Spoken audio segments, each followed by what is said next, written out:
Hello, folks. This is Joe from MyGeekScene.com. I'm at the Grand Rapids Alternative Small Press Expo, or GRASP for short. I'm standing right next to Sarah Hernandez of Lily's Steampunk Emporium. Boy, that is a hard word to say. How are you doing today, Lily? I am doing very well. How are you today? So dark, so cold. I'm so sorry. No, I'm not at all. Not at all. I'm actually doing fine. This weekend was fairly productive for me. I Good. got a lot of stuff. I know we're at the tail end of the con. Yes, but yes. as I was stopping by, I thought you had such an interesting product. Thank you very set up. much. Also, yes. No, never mind. I'm not going to go into that. No, it was also that your husband was really nice to me, so I granted you this interview. Yes, Aww. yes. Yeah, I don't go promoting jerks. No.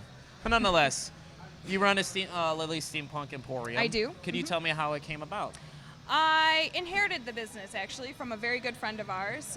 Jessica Mazarin was the original creator of Lily's Steampunk Emporium, and my husband, Jose, and I, we would work with her at various different conventions and help her make stock.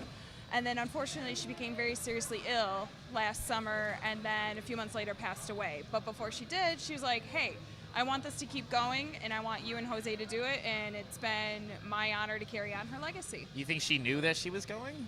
I know it's an awkward conversation. I know that. No, it was very sudden. All of a sudden, her illness, and we thought like there was an upswing, and we were all hoping, but then unfortunately.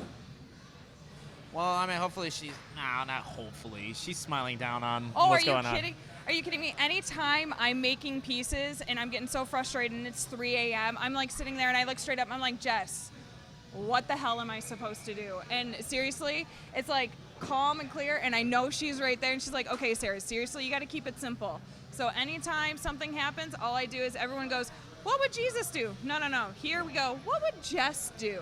WWSD. Exactly. Well, no. WW. Jeez, I apparently can't pay attention. Jess does not begin with an S. It has an S in it.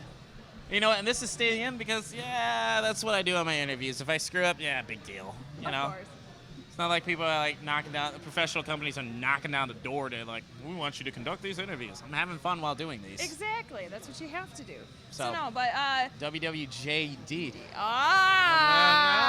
Look at now you got it. Yeah, the kindergartner clap. So what sort of products do you make? We make a wide range of products. A lot of the stuff, like we have goggles, and right now we're kind of exploring with different types of like body wear, like maybe you could say like armor in a sense. And then we do necklaces and cufflinks and flasks for those that like to drink. And we do also a lot of fandoms. Like I just made these Sailor Moon ones this weekend. My little Tesseract, you can't forget the Avengers. And then, of course, we've got a lot of our classic stuff. This is also I created this weekend, a nice little pin pocket watch. And we do also do pocket watches and some of the, I guess you could say, traditional steampunk type of wear. Now, for doing the pocket watches, is it a little difficult because of how small and almost precise? Sometimes it can be, but luckily I purchased my watches, and it's just like trying to make sure fitting what I want together to make it flow. Okay. So, like, for example, doing like a nautical one. I want to make sure that I get the correct pocket watch that you could say like a pirate or an airship captain would want on his uniform to make it very simple, regal, and elegant. How did you get into steampunk?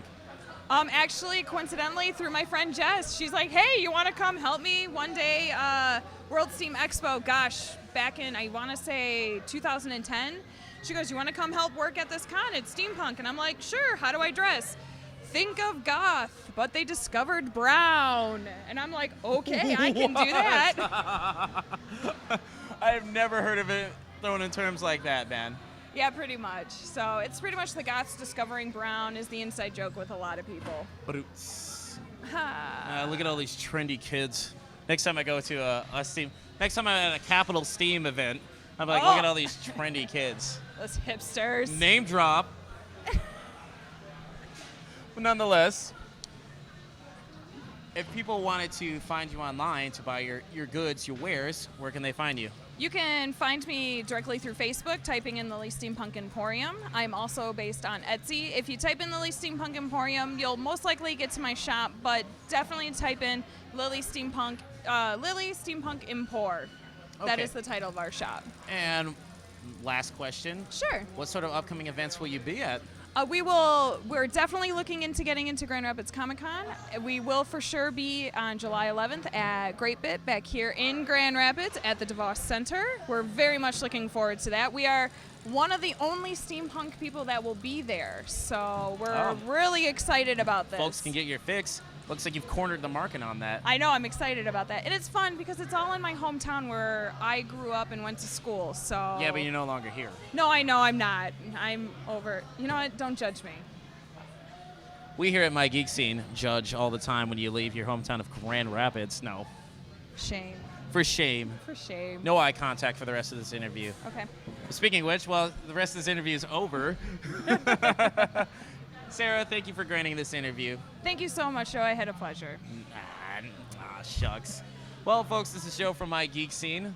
Take it easy.